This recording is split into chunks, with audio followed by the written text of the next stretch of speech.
Addiction is not only a battle with a substance, a screen, or a habit. It is a battle with yourself, with the part of you you've refused to face. You call it weakness, but isn't it also a signal? You say it's about craving, but isn't it more about escape? And if you keep escaping, what truth are you running from? You may think you are fighting against alcohol, against nicotine, against endless scrolling, against anything that keeps you bound. But Jung's warning is sharper. You are not fighting the bottle, the pill, the phone, the gamble. You are fighting the shadow inside you, the wound you have not faced, the grief you have buried, the longing you have denied. So ask yourself, how many times have you quit only to return? How many promises have you made only to break them in secret? How many mornings have you woken with regret and yet repeated the cycle by night? If addiction were simply about willpower, wouldn't you have healed already? The truth is this: until you face the inner void, you will keep filling it with substitutes. Until you turn to meet your shadow, you will keep being ruled by it.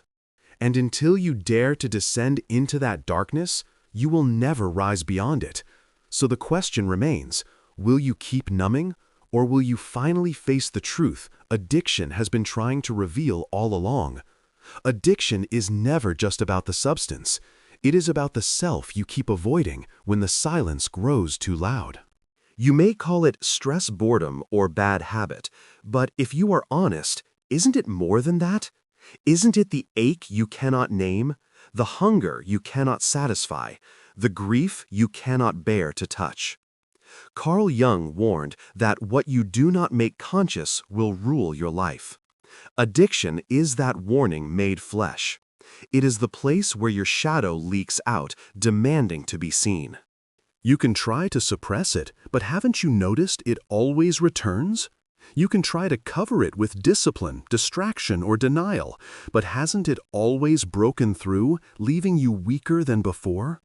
Look deeper. What are you really chasing in the bottle, the pill, the screen, the endless cycle? Relief? Connection? A sense of worth? And why do you keep searching for it in places that can only numb you, never heal you? The tragedy is not that you are addicted. The tragedy is that addiction has become the only doorway you trust to reach what your soul has been asking for all along. Jung would tell you this addiction is not your enemy, it is your teacher. It shows you the exact spot where you are split, the wound that cries for integration. And until you face that wound, until you listen to what it is asking of you, you will remain enslaved to the substitute rather than healed by the truth. So ask yourself, what is the void inside you that no substance, no cycle, no temporary escape has ever managed to fill? What feeling do you keep running from, and what would happen if you stopped running? Until you face those questions, you will mistake numbing for living. But the moment you do, you may discover what addiction has been pointing to all along, the beginning of your real healing. Addiction does not always wear the face of vice. Sometimes it dresses itself as virtue. You convince yourself you are just working hard, when in truth, you are drowning in overwork to avoid the silence. You tell yourself you are taking care of others, when in reality, you are sacrificing yourself to avoid facing your own emptiness. You insist you are disciplined, when the discipline itself has become its own prison, chaining you to endless cycles that keep you from ever looking inward. Isn't that the cruelest disguise? The behaviors that win you praise from others may be the very ones that keep you enslaved. How many times have you told yourself, "At least I'm not like them," pointing at the addict whose struggle is visible, all while hiding the fact that your addiction simply looks more respectable? Jung warned that the shadow rarely shows up in obvious form. It hides behind masks, especially the mask of virtue. So ask yourself, what mask have you been wearing to convince the world and yourself that you are safe? Perhaps you call it self-control when it is really fear. Perhaps you call it generosity when it is really a desperate attempt to be loved. Perhaps you call it faith when it is really avoidance of the doubt that terrifies you. These masks are not freedom. They are another form of addiction, every bit as binding as a needle or a drink. The difference is that they earn applause instead of pity, which makes them harder to admit. How long have you been polishing your mask, hoping no one will notice the cracks underneath? How long have you been clinging to the illusion that if you keep performing, the emptiness will stay hidden? And how long before you finally admit that the emptiness is not disappearing, it is only growing stronger in the dark? Addiction thrives in that denial. The more you convince yourself that your actions are noble, the more the shadow feasts on your unacknowledged truth. You become the good worker, the selfless friend, the disciplined servant of routines, but beneath it all, you are still running from loneliness, running from shame, running from the deep question, who are you, when there is no mask left to wear? And isn't that the terrifying part? That without the mask, you fear you will find nothing. Jung would remind you that this fear is the illusion itself. The shadow is not nothingness. It is the unlived life. It is the power you buried because it threatened the image you wanted to preserve. And until you bring it forward, it will keep leaking out in distorted ways. The binge you swear you will never repeat. The compulsive thought that won't let you rest. The cycle that breaks you down just when you thought you were strong. So what now? Will you keep feeding your mask, polishing it, until it becomes indistinguishable from your skin? Or will you dare to peel it off and see what lies beneath? Addiction is not just about substances or habits. It is about the refusal to face yourself. And every mask you wear becomes one more layer of distance between you and the truth. What if the very thing you have been hiding is not your weakness, but your strength? What if the desires you condemned, the grief you suppressed, the rage you buried are not curses, but energies waiting to be integrated into your purpose?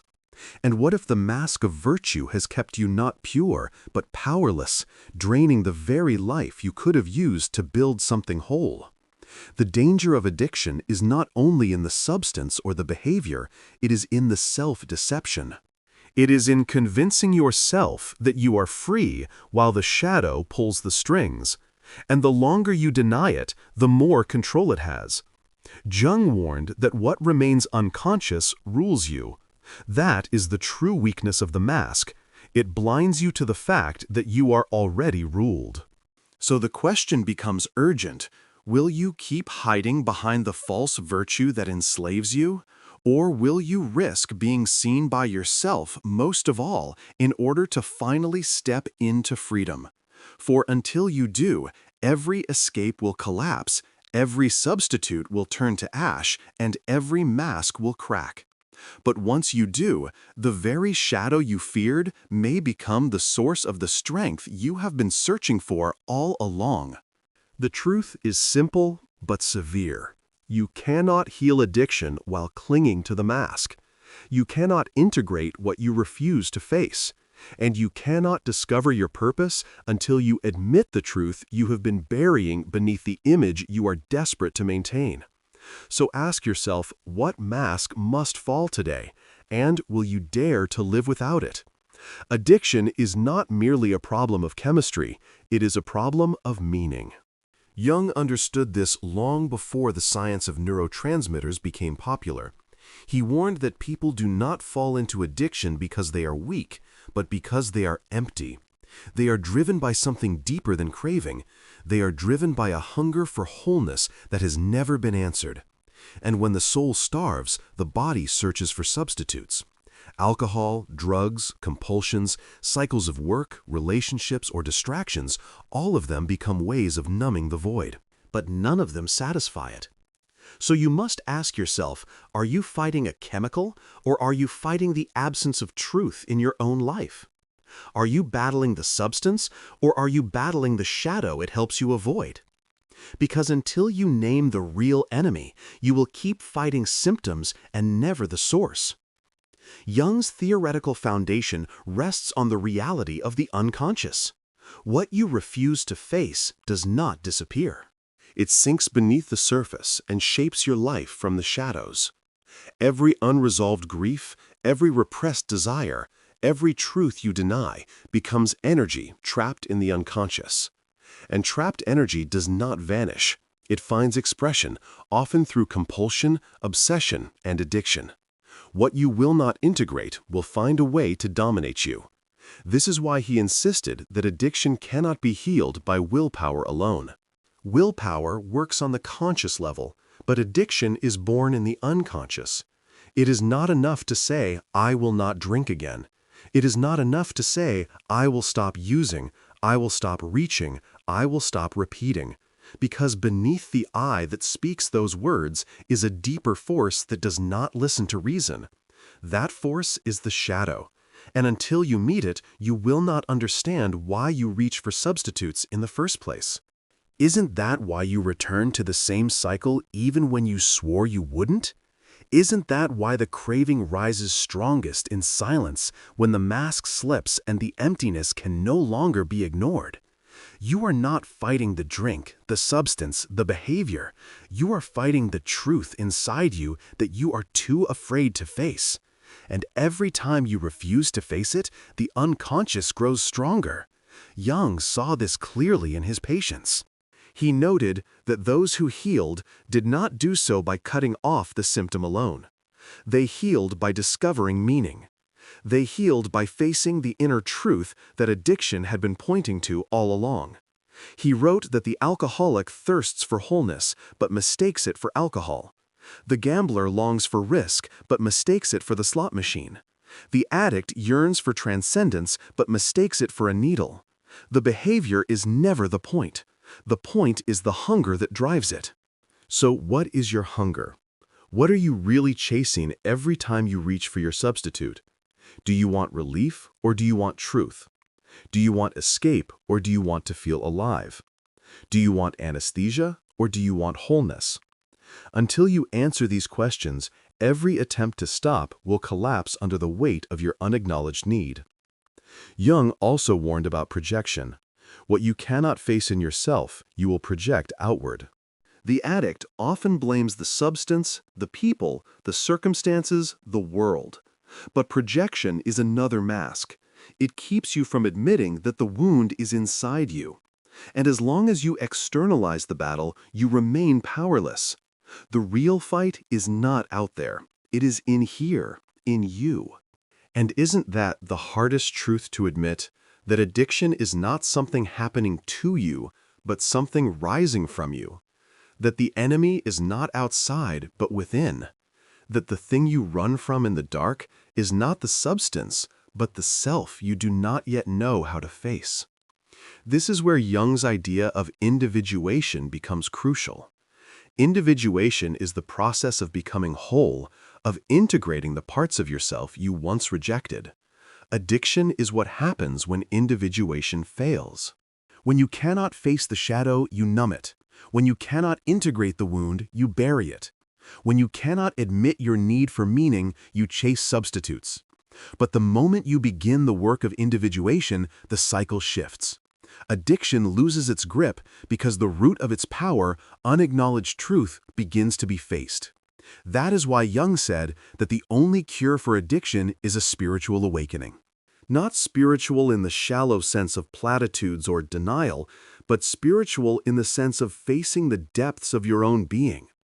To heal, you must meet the shadow. You must integrate what you repressed. You must bring the unconscious into consciousness. And only then can the void stop ruling you, because you are no longer pretending it doesn't exist. The mask falls, the shadow steps into the light, and the energy that once fueled your addiction begins to transform into energy for your purpose.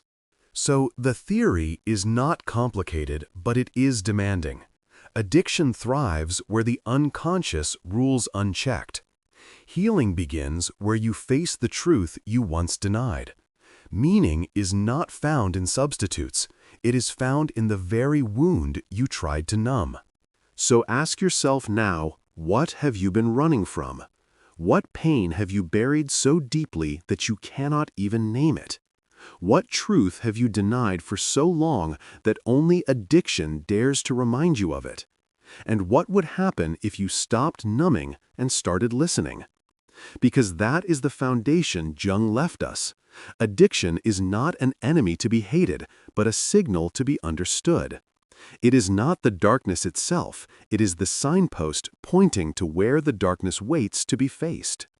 The real question is whether you will go there, whether you will descend into the shadow not to be destroyed, but to finally discover the truth that alone can set you free. Addiction is not random. It has roots, and unless you dig down into them, you will keep pruning the branches while the tree grows back stronger. Jung understood this with brutal clarity. He saw that every addiction, no matter its form, is an attempt to fill a void, to silence a cry rising from the unconscious. You can fight the symptom all you want, but if you never face the soil from which it grows, you will remain enslaved. The question is not whether you can cut off the surface. You can. The question is, will you dare to descend to the root? The root of addiction is emptiness. It is not merely chemical hunger, but spiritual hunger. It is the absence of meaning, of connection, of wholeness. When you do not know who you are, you search for something outside of yourself to tell you. When you do not know why you are here, you chase distractions to avoid asking. When you cannot face the silence, you flood it with noise. But have you noticed, no matter how much you consume, the void remains? Have you not wondered why relief fades so quickly? Why satisfaction never lasts? Why the craving always returns stronger than before? Because the root has not been touched. And beneath that emptiness lies something more, unacknowledged pain. Every ungrieved loss, every betrayal you never faced, every longing you buried becomes fuel for the addiction. You numb it with substitutes, but the wound waits. The more you refuse to feel, the more compulsively you reach for escape. Isn't that why your cycles repeat? Not because you want them to, but because the wound keeps bleeding beneath the surface, demanding your attention. Another root is projection. You push what you cannot face onto the substance, the situation, the world. You say, the alcohol ruined me, the drugs destroyed me, this habit is killing me. But is that the whole truth? Or is the substance only the mirror of something inside you that you have not yet faced? Jung warned that projection keeps you blind. You curse the bottle, but the bottle is not the root. The root is the part of yourself you have not yet integrated, the shadow that whispers in the night and drives your hand to reach. And then there is the root of denial. You tell yourself you can control it, that it is not as bad as it looks, that you can stop when you want. But whose voice is that? Is it your conscious self speaking, or is it the unconscious masking itself in lies to keep from being exposed? Jung saw that the shadow always resists the light. It prefers denial to exposure. And the longer you stay in denial, the deeper the root grows, the harder it is to uproot. How long will you keep feeding the lie? How long will you keep pretending the mask is truth when every relapse proves otherwise? But perhaps the deepest root of all is the hunger for transcendence. You are not addicted only to substances or cycles. You are addicted to the taste of something beyond yourself. The problem is not that you crave too much, but that you crave wrongly. The drug, the drink, the obsession gives you a fleeting glimpse of relief, of euphoria, of escape from the prison of your own self. But that glimpse is counterfeit. What you really seek is not escape, but transcendence. Not to vanish, but to be whole. Isn't that the paradox you have felt? That even at the height of indulgence, a small voice inside still whispers, "This is not it. This is not what you were looking for." Jung warned that until you face this truth, you will confuse the counterfeit with the real. You will chase the fleeting spark instead of the lasting fire. You will feed the symptom while starving the soul. And addiction will keep you enslaved because you mistook its mask for its essence. So what does it mean to face the roots? It means daring to sit with the emptiness instead of numbing it. It means letting the silence speak, even when it terrifies you. It means grieving what you never grieved, feeling what you buried, naming what you denied. It means asking yourself questions you have avoided for years. What pain am I running from? What wound have I refused to tend? What truth have I denied so long that addiction became its only voice? Facing the roots also means confronting your shadow. Addiction often hides traits you refuse to acknowledge: anger, loneliness, desire, fear, even power. The very parts you deny are the parts that erupt in compulsive cycles. Until you reclaim them, they will own you. But once you integrate them, they lose their destructive grip and become energy for your purpose. Have you considered that the darkness you fear might be the very energy you need to live whole? At its core, the mechanism is this: addiction is a signpost. It does not point outward, but inward. It is not here to destroy you, but to demand that you finally turn toward the self you abandoned.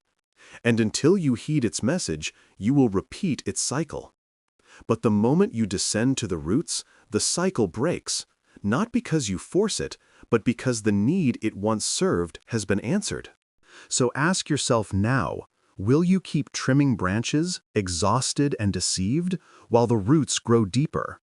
Or will you finally dig down, dirty your hands, and face the soil of your own soul? Will you keep calling emptiness your enemy, or will you admit it is your teacher? Will you keep numbing the wound, or will you let it bleed in the open until it heals? Because Jung's warning is not cruel, it is merciful. He does not condemn you for being addicted. He shows you why, and he shows you the way out. The way is not denial, not willpower, not endless battles at the surface. The way is descent. The way is integration. The way is truth. And isn't that what you have been longing for all along? Not another substitute, not another cycle, but freedom. Not just sobriety, but wholeness. Not just relief, but meaning. The roots are waiting. The question is whether you will keep avoiding them, or whether you will finally descend and, in descending, rise. Practice is the turning point. Roots can be seen, named, even feared, but unless you act, they will keep growing. Addiction will not be healed by understanding alone. Jung knew this. Insight without practice becomes another escape, another trick of the mind to avoid transformation. So the question is, sharp, will you live what you have seen? Or will you turn back into the cycle, letting knowledge become another mask? The practices that matter are not glamorous. They are daily, difficult, honest. They are not about suppressing the shadow, but facing it, integrating it, and transforming it into strength. There are 5 disciplines, and each one must be lived. First, radical honesty. You cannot heal what you will not name. How many times have you told yourself, this is the last time, only to return? How many lies have you whispered to others and to yourself, pretending control where none exists? Radical honesty means looking directly at the truth of your addiction, without excuses, without masks. It means asking, what am I really craving when I reach for this? What wound am I refusing to face? It means admitting, I am not in control yet. Only when you strip away the illusions can healing begin. Second, sitting with the void. Addiction is the refusal to sit in silence, the refusal to face emptiness. But have you noticed? Every substitute fails, every cycle ends, and the void always returns. The practice here is simple but excruciating. When the craving rises, do not immediately numb it. Sit with it. Breathe. Ask, what is this really pointing to? What am I unwilling to feel right now? This practice teaches you that the void will not kill you. In fact, it is not emptiness at all. It is the doorway to wholeness waiting for you to step through. Third, shadow integration. Your addiction hides parts of yourself you refuse to claim. Maybe it masks your anger, your loneliness, your desire, your grief, your need for power. Ask yourself, what am I hiding inside this cycle? What part of myself am I disowning every time I escape? Jung taught that until the shadow is faced, it rules you, but once faced, it becomes fuel. Shadow work means noticing your projections, reclaiming what you put outside yourself, and daring to say, "This too is me." Only then does addiction stop being your master and start being your messenger. Fourth, creating sacred boundaries. Addiction thrives in environments that enable it. People, places, habits, routines, all of them feed the cycle. Have you asked yourself, who benefits from me staying stuck?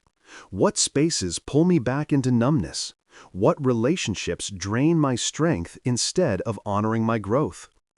The practice of boundaries is not just about saying no to the substance or behavior. It is about saying yes to life. It is about protecting your energy so that your healing can grow roots. Without boundaries, your insight will wither. With them, it will flourish. Fifth, choosing purpose daily. At the heart of every addiction lies the hunger for meaning. Substitutes fail because they cannot give what only purpose can. Healing is not merely stopping the cycle. It is redirecting the energy into something larger than yourself. So the daily practice becomes this: how will I live with purpose today? What will I create, contribute, or embody that honors my real self? Ask, what truth will I live, even in small ways, that no substitute can counterfeit? This practice transforms your craving into power because instead of feeding destruction, you are feeding destiny. These practices are not easy. They demand confrontation with everything you have avoided. They require courage, persistence, humility. But the truth is this: you are already practicing something. Every day you repeat the cycle, you are training your addiction. Every time you numb, you rehearse avoidance. Every relapse is practice too. The only question is whether you will keep practicing destruction or begin practicing freedom. And what would happen if you did? What would your life look like if you chose honesty over denial, silence over noise, shadow over mask, boundaries over collapse, purpose over substitutes? Can you imagine the strength you would carry, not because the craving never came, but because it no longer ruled you? These practices will not erase the shadow. They will not make you immune to craving, but they will make you whole. And in wholeness, the addiction loses its grip. Because addiction feeds on fragmentation, on denial, on running from yourself. Once you stand in yourself, integrated and awake, there is nothing left to feed on. So the question returns: will you practice? Will you sit in the fire instead of fleeing? Will you listen to the silence instead of drowning it? Will you honor your shadow instead of hating it? Will you choose life even when death in disguise feels easier? Addiction does not wait. It trains you every day, but so does healing. The choice is not whether you will practice, you already are. The choice is what you will practice. And isn't that the decision you have been postponing all along? Not whether you can be free, but whether you will train yourself to be free. Not whether meaning exists, but whether you will choose to live it. The practices are before you. The path is here. The only question left is, will you walk it, or will you let the cycle walk you? The closing truth is this: addiction is not your fate. It is your warning.